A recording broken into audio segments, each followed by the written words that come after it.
Hello, everyone. Thank you for being on this call tonight. And as Kirsten mentioned before, the time fix is pretty much all about helping you really make that change and change your journey and make friends with your time. Because in the end, the planner is a beautiful tool. We all love it. Everyone on this call loves their planner, and some of you I know could not even survive without it. That includes me. It's a funny thing, but it is true. And we are here every single month to help you become a little bit better at using that planner, helping you pick up some skills around time, better time mindset, better time management. And we intended to do these master classes so that we give you, our little community, something to help you on this journey. And of course, it's a little bit of a thank you and a bit of support on using the planner just a tiny little bit better. Now, this month I've been thinking about what to talk about, and as much as last month we kind of introduced goals and the planner and how they interact with each other, and maybe some of you would have even thought that this would be the next thread of thought too. But then I'm not sure about how many of you on the screen have children. Yes, quite a few of us. Kids are back to school. How cool is that?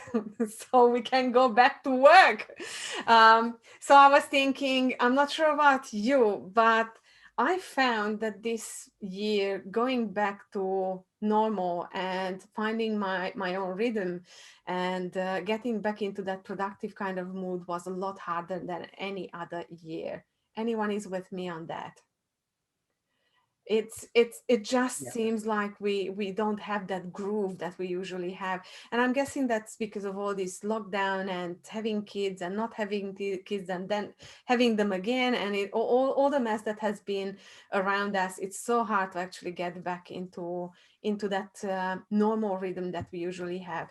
So this is why I decided to talk this time around about rituals and how they can improve your productivity, and how can you use these rituals to actually help you um, get there, and how can you save your day using some of these rituals. I do believe that good rituals will actually can actually improve productivity considerably, and I do use them on a regular basis, especially when I feel like I'm derailing and I'm not on target, and I just can't find my rhythm. So why do we need to think about them? Now here's the thing: it's a lot easier to recognize our bad habits and bad rituals. Would you agree with me? And we kind of take for granted the good ones.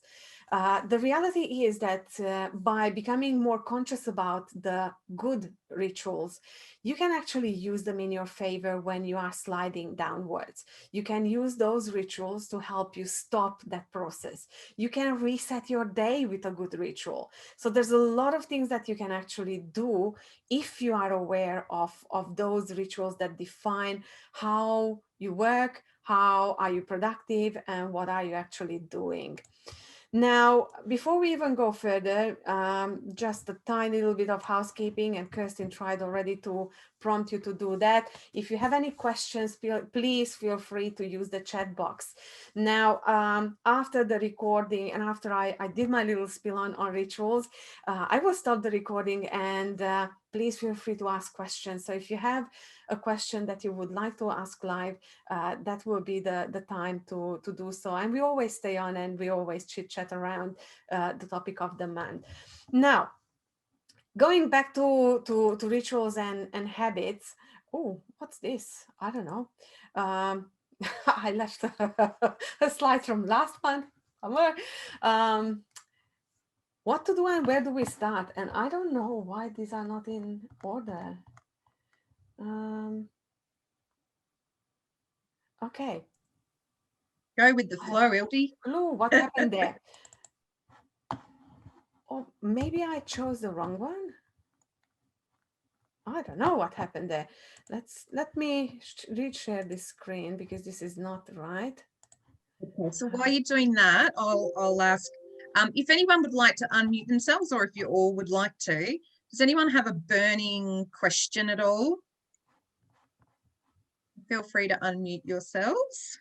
We're not scary. We're here to help. No one?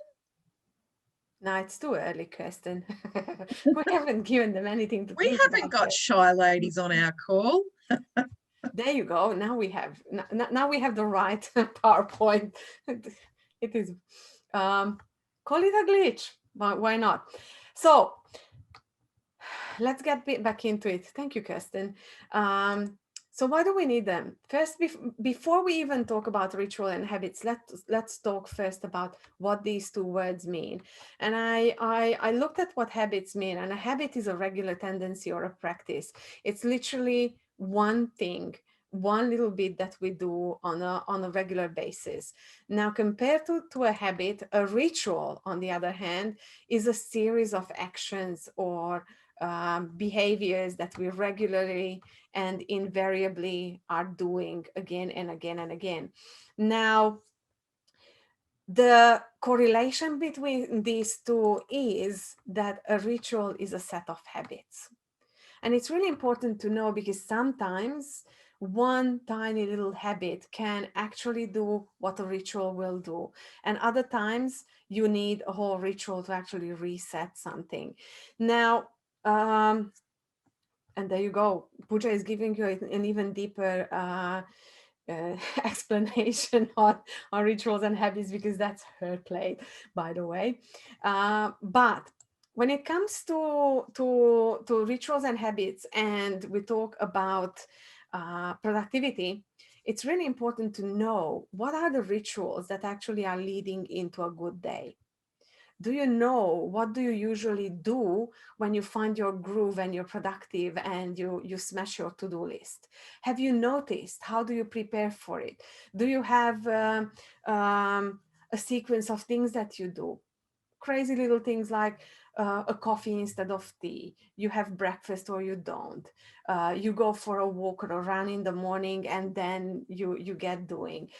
I don't know what that looks like for you, but it's worth stopping and noticing what rituals look like for you. Also, it's worth noticing what doesn't work. What is actually sabotaging a good day? Is it having a second coffee? Is it, I don't know, instead of sitting down and doing some work, going into the laundry and putting on a load of wash? I don't know again what would be your rituals or habits that actually are killing a day instead of uh, propelling it forward. But again, it is worth stopping and thinking and noticing. And when you notice a good ritual or a good habit, note that down. Make sure that you actually take notes and store them somewhere. Now, the reality is that when it comes to habits and rituals and how we build up our days, whether we are aware of them or not, we do have them. Now, the biggest issue when it comes to productivity is when you set up your day, you sit down, you're all pumped up, you start working, and then you kind of start slipping away. You start jumping between tasks. You have emergency calls, emails bumping, the kids scream, the postman arrives, and all these things just suddenly sabotage your whole day, and you feel like you're working, and nothing really happens, and it just feels like you don't get ahead of things. Now, what I found that there's ways to actually reset your day. And one of the most important things that you can actually do is use some of the rituals that actually work for you to help you create that positive environment that helps you become productive. um, I try to actually pull this in a 5-step easy process to um, give you something that you can actually follow when it comes to resetting a day or resetting your productivity. It doesn't have to be the day. Just sometimes, as I mentioned, it can be something as simple as I don't know, putting on shoes, getting another coffee. But everything starts with self-awareness. What do I mean by that? First of all, you have to recognize that you are derailing. You have to recognize that you are not productive anymore. You have to recognize that you are fiddling with jobs that are not income producing.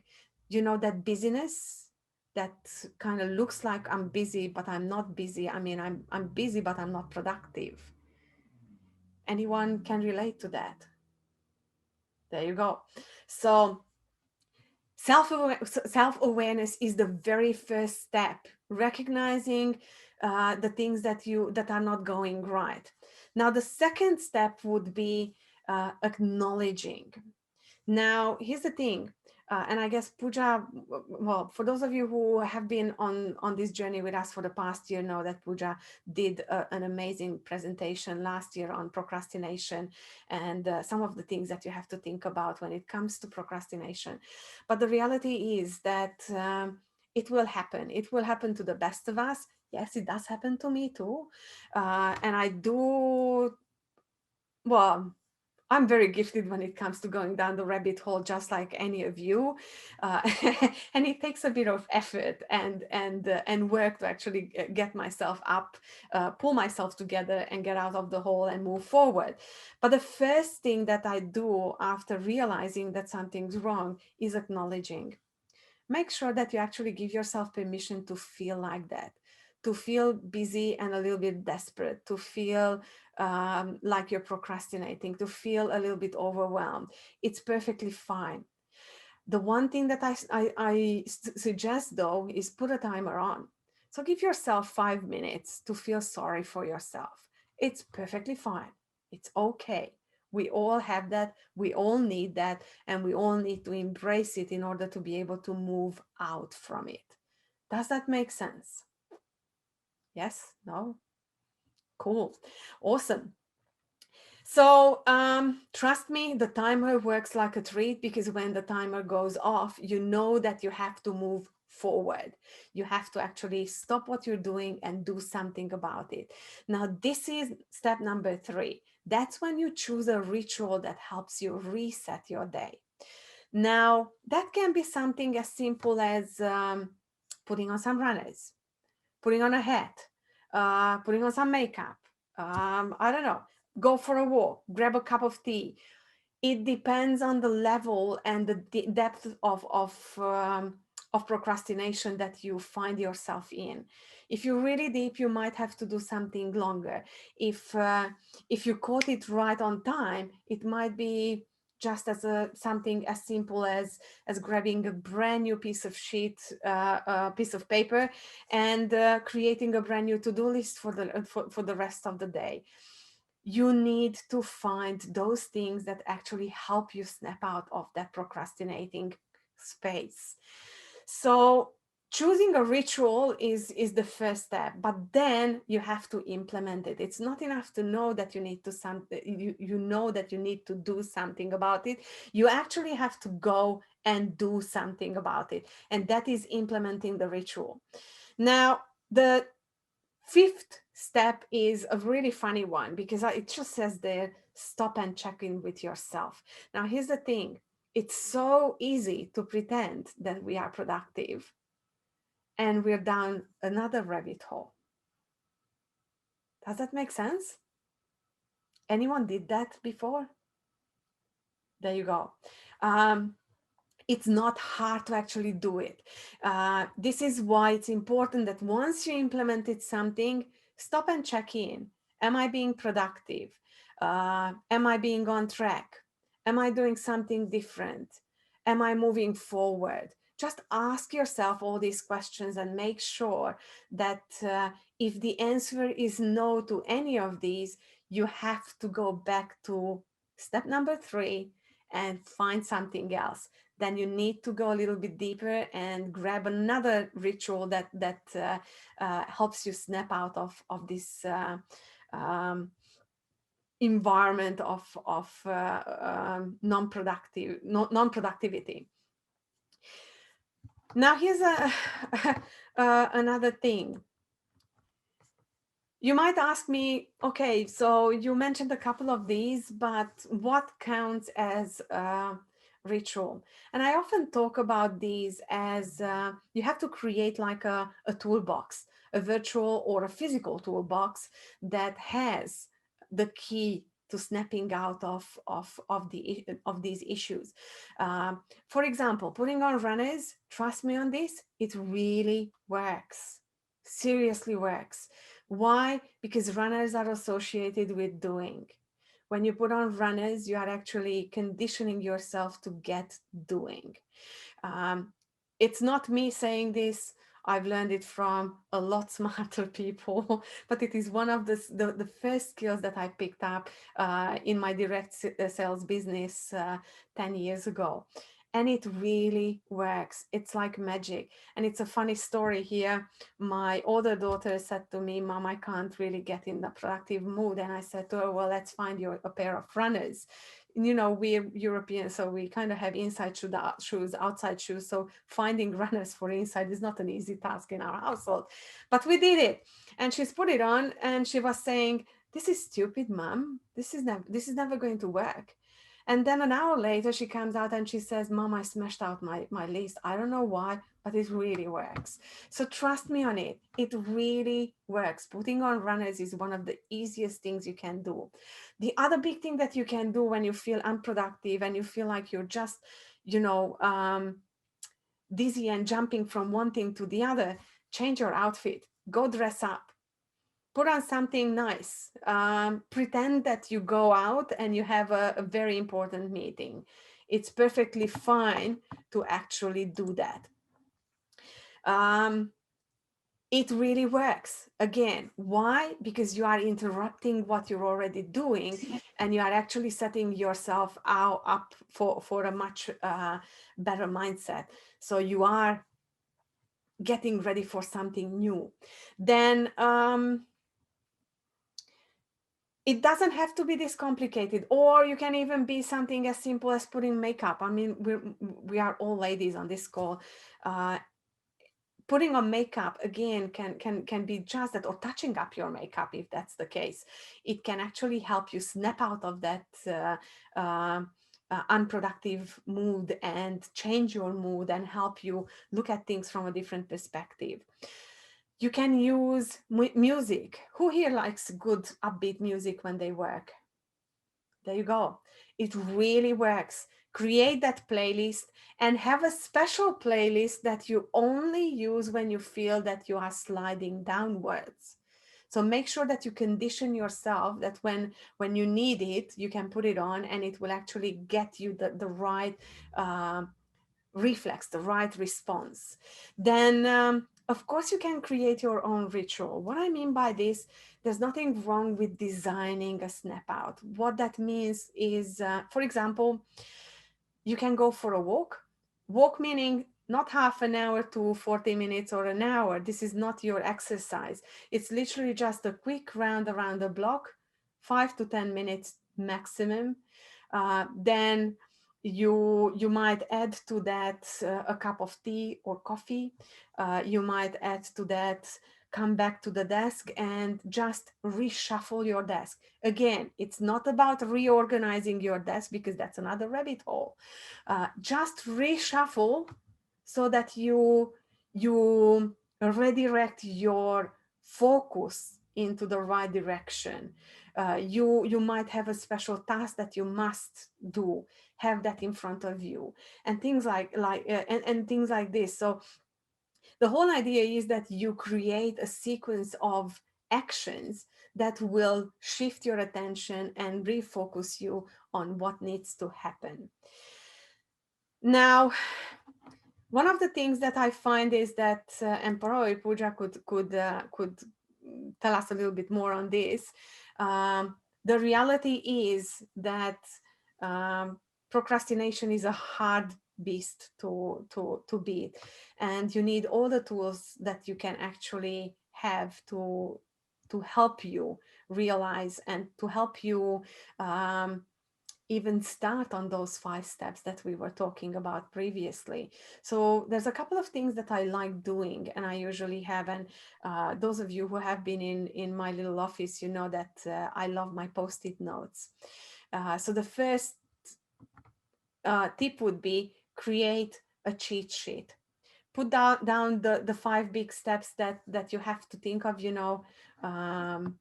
Going back to this slide, the self-awareness, acknowledgement, choosing the ritual, start implementing the ritual, and of course then checking back with yourself. Put them on a big post-it note and stick them somewhere where you see it. Why? Because if it is in front of you, it's more likely that you will realize that you are sliding down the rabbit hole a lot quicker than otherwise. Am I right, Pooja? She's nodding. Uh, so put it in front of you. So definitely Absolutely. help yourself. Yes, you agree with me, hey? Um, the next big thing that you can do for yourself is create a physical toolbox. You know, those rituals, those habits that I was talking about, like putting on the runners, or the one that you created yourself. Write them on little clue cards, you know, and have a stash of them. Have at least 5, 6, if possible 10 of them on your desk. Why? Because you're always going to be in a different mood, and sometimes you are deeper than other times. So sometimes just putting on the runners is enough. Other times you have to go and actually have a shower and literally reset your day from scratch. But when you are in that headspace, it's really hard to think of one. So it's a lot easier to grab my little stash and start flicking through the cards and just picking one that resonates with you. Does that help? Does that make sense? Also, it's an easy way to remind you that the rituals are always there. You don't have to be deep into the rabbit hole and be already very unproductive to actually touch those cards and reset the mood if you need.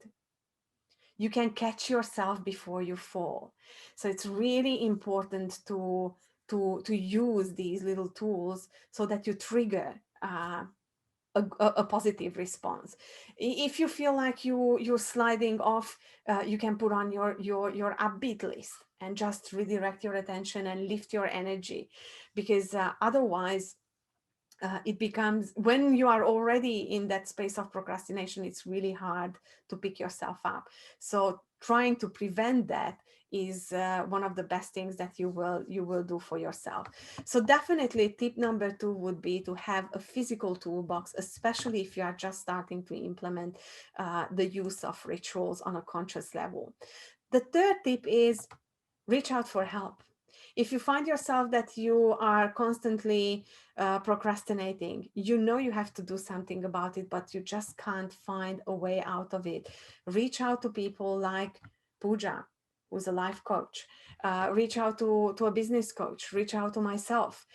Reach out to anyone, but don't wait and don't stay in that miserable state. Try and find a person around you that can help you uh, lift and get out of that space of procrastination and overwhelm. So make sure that you reach out for help. And with that in mind, um, I'm going to stop, and I'm going to just ask Pooja's thoughts, because I mean, I'm talking about stuff that she's much better at than I am. Maybe you have a couple of thoughts for us before we stop this masterclass. So, my thought, and I've put that down in the chat as well. So, when you think about your habits, so what is it that is triggering that particular habit or that ritual that takes you away from your work? So, keep become self-aware about that. So, when you were talking about self-awareness, that is another self-awareness that you need to have. So, say for example, if you are feeling distracted, what thought or what action or what work has actually triggered that kind of feeling of moving away from it. So when you become aware of that, it's easy to avoid it as well. So that's one thing. The other thing is, I just put that down as well over there, is like, catch yourself thinking. I love to put that down somewhere, CYT, in big capital letters. And that reminds me that that's catch yourself thinking. So these are the couple of things. With procrastination, just bear in mind that make sure that your list is not so big that that's another reason why you're going down the rabbit hole. Um, make some make a list that is more achievable and doable in the day. We have only that much time in the day that we can do things, and that's what Ildi keeps telling us. You keep telling us as well, Ildi, that you have only so much time in the day. So don't try to do something that you might do in a week in a day, and that will cause you to move away from it as well. So just a couple of things there. Thank you, Pooja. It's always good to to hear myself back. Um, as a last thought, all I want to point out that just because a day seems like it's going down the non-productive way, it doesn't mean that it has to be that way. There's things you can do about it. There's steps you can take, and you can actually catch yourself before you land in that unproductive, overwhelmed kind of space. And I can see Kylie's face. She's thinking, yeah, yeah, yeah, of course. But trust me on this, especially if you create that little toolbox with some ideas and some rituals and some habits that can help you snap out of that unproductive, overwhelmed space. If you are practicing it over and over and over again, it will become a second nature. And this is how you will recognize the signs a lot quicker. You will catch yourself a lot faster. And suddenly you will find that those big overwhelms that you used to have, they are no longer there. You might have little panic attacks, but that's okay. We're only human and we are small business owners. And if it wouldn't be like that, then probably we wouldn't know that we're working on our businesses. So without them, what would make life, interesting? So it's pretty much what fits in half an hour, but I really wanted you to think about these rituals and to think about how can you turn a day around, because it's not enough to have a good plan. It's not enough to have a plan at all. It's not enough to use a planner. You really need to stay focused, and you need to have some strategies to get through the day and to move forward. Now, what's next? And I'm missing some good things from this slide.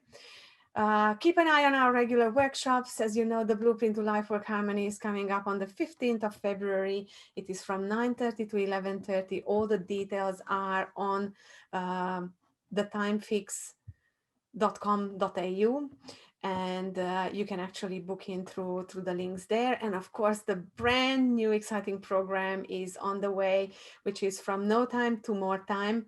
And this program is going to be a 10-week program with a big chunk of self-thoughts side of it, with some good Q&As, and with some time for implementation and a bit of recap.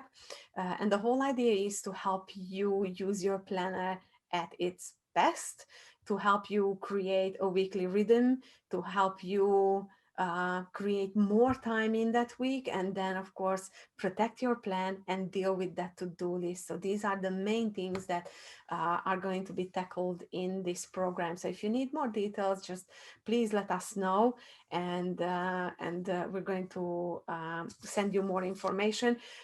But if you go on the website under the programs on thetimefix.com.au, you will find the program and a more detailed description on what's involved in this program. What else? Podcast, back on the groove, back on the horse. Episode 15 was out 2 weeks, almost 2 weeks ago now. Episode 16 is already recorded and ready to go on Wednesday. So keep an eye on it. And obviously, it's going to be all about rituals and what we spoke tonight. So if you want to reinforce all this knowledge and you want some little reminders and so on, then please listen to the podcast. And the recording of tonight will be up on YouTube probably in a good week's time. Now, and I will actually put all these links in the group when they are ready to be consumed. For those of you who are not in the Facebook group, who are not in the End Planners Anonymous Facebook group, please make sure that you jump into it, because it's just a great space to stay focused, keep informed, and of course, ask questions. And I love some of the posts that are coming from you guys. It's so nice. Like it really brings the community together. Now, the last bit that I really would love to talk about is Clubhouse. Now, I know this is the brand new shiny object, and yes, I can have a shiny object syndrome too from time to time. We are on Clubhouse. If you are not on Clubhouse and you would like to be on Clubhouse, please let us know. We do have invites. I'm pretty sure many of you in this room or have invites. Pooja just said she has invites too. Kirsten has a couple. I have a couple. So let us know and get onto it, because it's one of the most amazing platforms to learn, to dip your toes into rooms with big guns, big names that otherwise would never ever talk to us, or we would have to pay lots of hundreds of and sometimes even thousands of dollars to get their advice and their ideas. So and of course we're doing our bit too, because why not? I mean, we applied for a club. It's not approved yet, but we hope that is going to come through in the next couple of weeks. And in the meantime, every Friday night at 8:30 p.m. Melbourne time, for those of you who are in Brisbane, I think that's 7:30 your time. And Adelaide is just half an hour behind us, I guess. And of course, Perth, I don't know, I think it's 3 hours now behind us. But just make sure that you put that in your calendars and come on board, have a bit of a chat with us. It's really, that's not about teaching, it's not about big knowledge share, it's about chit chat around time management, time mindset, challenges, and connecting with people from all over the world. I mean, last Friday we had about 20 people on the call, and some of them were from England, Switzerland, some from America, a good group of Aussies. So it was just a fabulous thing to chit chat, to talk. So, one very important information, you can only have Clubhouse at this stage on iOS. So you have to have an iPhone. In saying that, if you have an iPad, it works on the iPad too. If you have a very, very, very, very old iPhone, it works on that uh, because it's just an app that you have to download. So that's pretty much it. Let us know if we can help you with jumping on Clubhouse. We would love to see you there, and we would love to be able to talk to you on a regular basis. Now, don't forget that the planners are still available. If you know anyone who still needs a planner, because they are handmade and they are made on demand, you can actually still order them. And if you know anyone who needs them, please send them towards us, because it's that time of the year. So why not? Now, that's pretty much it. So thank you very much for listening in. I will stop the recording in about a second, and from there we can open the floor for questions. And I can't say thank you enough for you guys spending this time with us on a Monday evening at 8 p.m.